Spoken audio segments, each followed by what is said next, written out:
Je vais vous parler des projections faites et popularisées en 2007 et qui servent un petit peu de cadre aux études sur le changement climatique et ses impacts. Donc en 2007, le GIEC faisait état des projections sur le réchauffement de la planète en fonction de différents scénarios avec un horizon qui est classiquement porté vers 2100, donc c'est évidemment à long terme, mais pour la forêt c'est peut-être sans doute plus justifié que pour d'autres, enfin plus justifié, c'est toujours justifié, mais plus important que pour d'autres domaines d'activité à des temps de réaction très rapides. Donc projection vers une planète évidemment plus chaude, de l'ordre de 3 ou 4 degrés, là il s'agit de la moyenne à l'échelle de la planète, dans le cas d'un scénario où en gros on continuerait sur le rythme actuel de progression des émissions de gaz à effet de serre. Et puis en bleu, au cas où on prendrait des mesures efficaces pour limiter ce réchauffement à 2 degrés, qui est toujours un objectif qui avait été fixé, mais qui apparaît déjà, et ça fait partie des éléments du rapport actuel, du rapport plus récent, ça apparaît déjà quasiment inatteignable. En jaune, c'était un exercice. Si on coupait toutes les émissions de gaz à effet de serre, qu'est-ce qui se passerait? Il y aurait quand même un réchauffement d'un demi-degré, ce qui prouve que la machine est en route.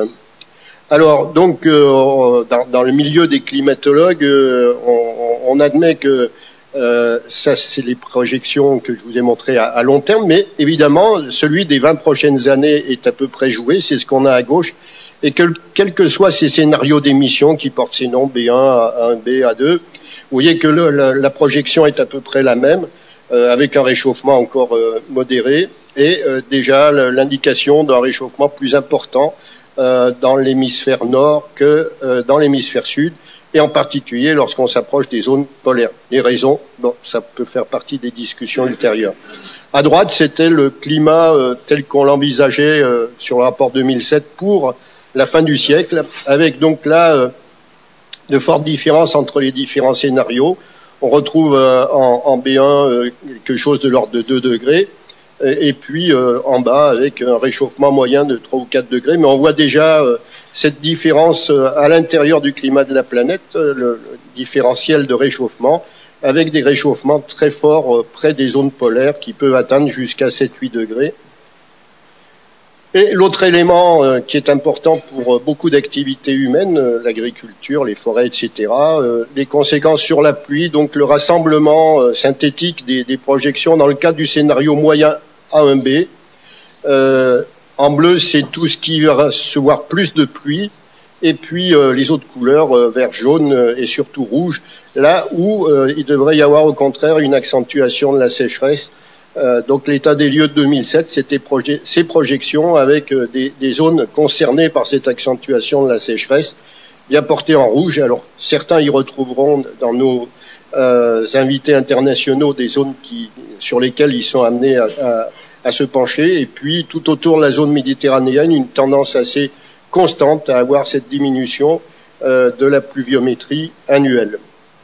Alors, je lui ai dit que j'avais quelques échos du rapport récent.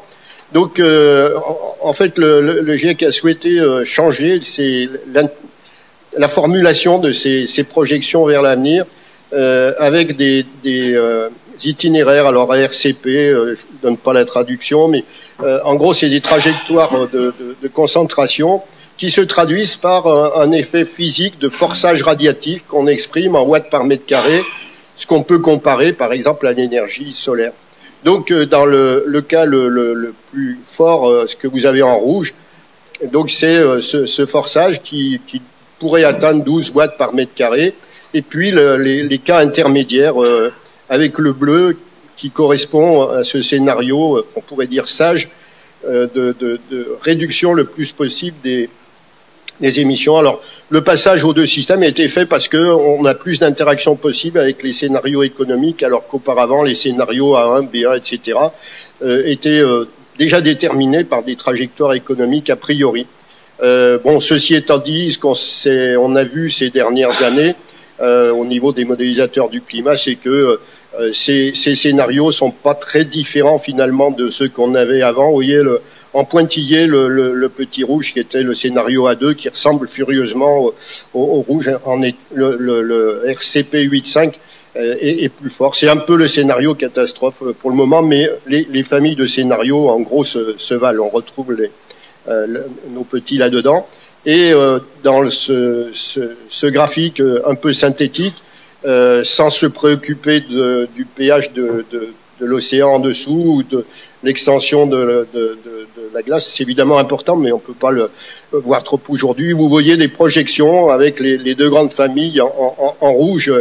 On atteint cette fois les 4 degrés, mais souvent les journalistes disent est-ce que ça va être 3,45 degrés ou 3,46 bon, c'est en gros l'ordre de grandeur de 4 degrés avec la gamme de variations suivant les différents modèles qui ont été analysés. Et puis en bleu, le scénario plus sage où on arriverait peut-être à 2 degrés. Je vous ai dit que ça paraissait à l'heure actuelle inatteignable.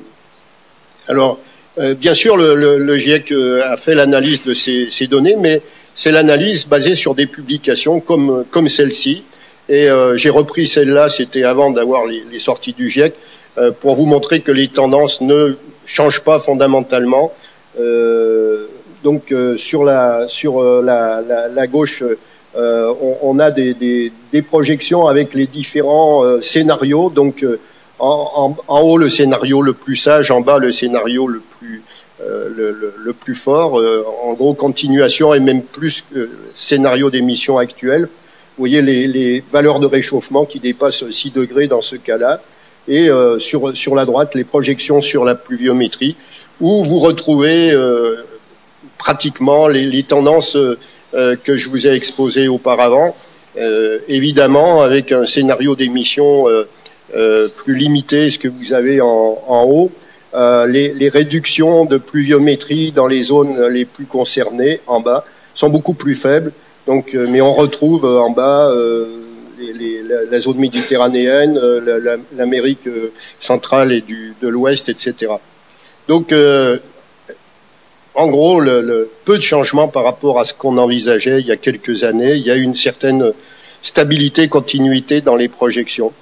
Ce que je vous montre aussi par ce graphique, alors excusez-moi, la Terre, elle devient... c'est une galette, mais j'ai pas vu rapidement comment on pouvait transformer ce format.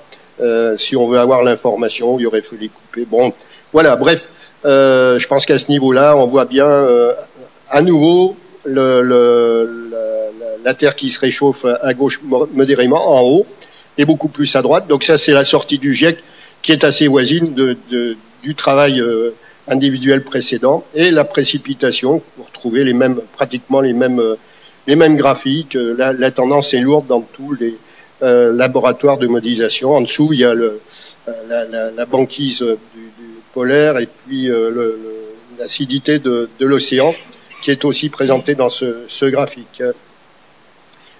Alors, en se rapprochant de chez nous, et ça, c'est des travaux qui ont été faits il y a 2-3 ans, à partir de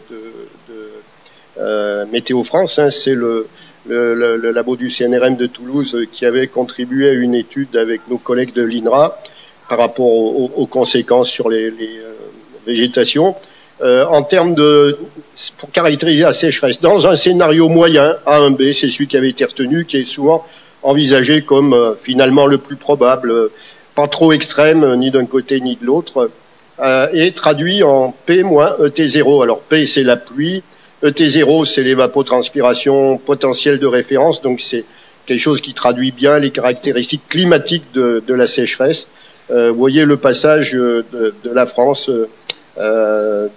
avec l'intermédiaire 2001-2049 et en gros la progression, l'extension de zones de déficit dans ce calcul un peu simpliste.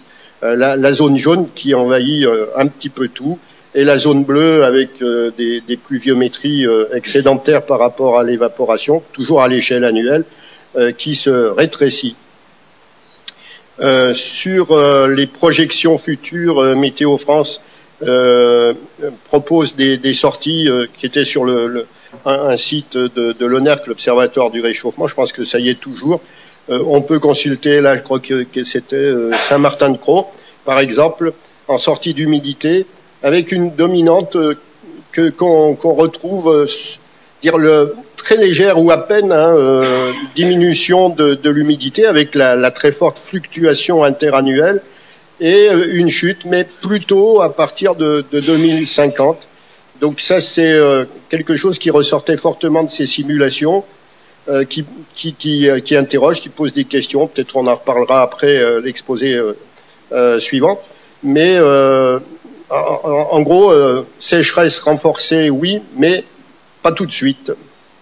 Alors, par rapport aux projections que je vous ai montrées jusqu'à présent, il y a également la partie qu'est-ce qu'on a observé. Alors, le GIEC avait sorti en 2007 ces courbes à l'échelle globale qui montraient, et ça tout le monde le sait, et je crois le reconnaît maintenant, au-delà des discussions, comment on peut caractériser la température moyenne de la planète. Bon, les années à cette échelle-là très très chaudes. Et bon, ça c'est un élément aussi important parce qu'il s'agit bien de l'échelle mondiale. Et c'est vrai qu'on a tous tendance à considérer l'évolution que l'on voit par rapport à ce qu'on voit localement. Or, il arrive très souvent que là où il fait chaud, il fait pas forcément chaud ailleurs, et réciproquement. 2003, par exemple, nous a beaucoup marqué, n'a pas marqué les pays de l'Est, qui ont été marqués par plutôt 2007, par exemple. Et l'année passée a été froid. Enfin, cette année, le printemps a été très très très froid. Mais si on voit des courbes à l'échelle mondiale ou des graphiques ou des figures, c'est encore une année très chaude. Ceci étant dit, si on regarde ces courbes, et en haut, c'est donc sur le rapport de cette année, il y a eu un ralentissement de stagnation, on pourrait dire, du réchauffement, vous voyez, depuis une dizaine d'années. Donc ça, on doit parler de pause, c'est pas la pause la pause fiscale, mais la pause du réchauffement. Et vous voyez que on a quand même beaucoup d'années qui sont très très chaudes. Donc pour la plupart des climatologues, il y a peut-être une explication dans le fait que la chaleur est en train de se stocker dans l'océan. Il y a peut-être une explication dans la variabilité, etc. En tout cas, c'est une observation qui est mentionnée dans le rapport du GIEC. Et la répartition du réchauffement en dessous depuis plus de 100 ans, il y a des valeurs qui traduisent l'intensité de ce réchauffement. Et on peut remarquer, et c'est pas une surprise par rapport à tout ce qu'on voyait, un fort réchauffement dans des zones du nord ou de la Sibérie, etc., en étant assez proche des pôles. Bon, là, je peux pas, enfin, vous n'allez pas regarder en détail, vous n'avez pas le temps, et moi non plus, mais les graphiques qui traduisent pour chacun des continents ou des sous-continents, en rose, le réchauffement observé, et en bleu, le réchauffement auquel on pourrait s'attendre si on modélise ce qu'on sait uniquement des variations naturelles, c'est-à-dire essentiellement les variations de rayonnement solaire et aussi d'activité volcanique. Et dans tous les cas, c'est ce qu'il y avait déjà au niveau du rapport de 2007. Vous voyez l'écart considérable qui permet, dans le résumé de synthèse, de continuer à affirmer que à 90, maintenant c'est passé à 95% de probabilité, ce réchauffement est dû à des causes humaines, donc l'émission de gaz à effet de serre en premier lieu. Pour les pluies, voilà ce qu'on avait dans le précédent rapport, donc des accroissements et des diminutions. Alors en valeur annuelle, c'est toujours relativement léger, en particulier lorsqu'on tient compte aussi de la variabilité, donc c'est de quelques pourcents. Mais il y avait des contrastes entre des zones avec un accroissement de la pluviométrie et d'autres une diminution, et un graphique qui montrait que derrière tout ça, il y avait une augmentation de la sécheresse. Toutes les zones en rouge, jaune étaient passées dans vous le voyez par rapport au graphique d'en dessous, une situation traduite par un indice de stress qui indiquait un monde plus sec. Au passage, ces graphiques rappellent furieusement les données de température, et sans entrer dans le détail des chercheurs, après dans le petit détail, ça intriguait quand même pas mal, et au point qu'en fait on s'est après posé la question de savoir si c'était pas là presque un artefact dû au mode de calcul de l'évapotranspiration potentielle. Je rentre pas dans le détail des spécialistes, mais sur ce point, par exemple, plus que sur d'autres, ça pouvait mériter des critiques sur le travail du GIEC. Alors, le constat le plus récent, c'est ce que vous avez ici. Donc, à gauche, les évolutions de précipitations 1901-2010, et puis la période des 50 années plus récentes, et les tendances en rassemblant toutes les données météorologiques. Donc, je pense que là, il n'y a pas tellement de discussion autour. Vous voyez qu'en fait, il y a pas mal de zones bleues qui traduisent plutôt une légère augmentation,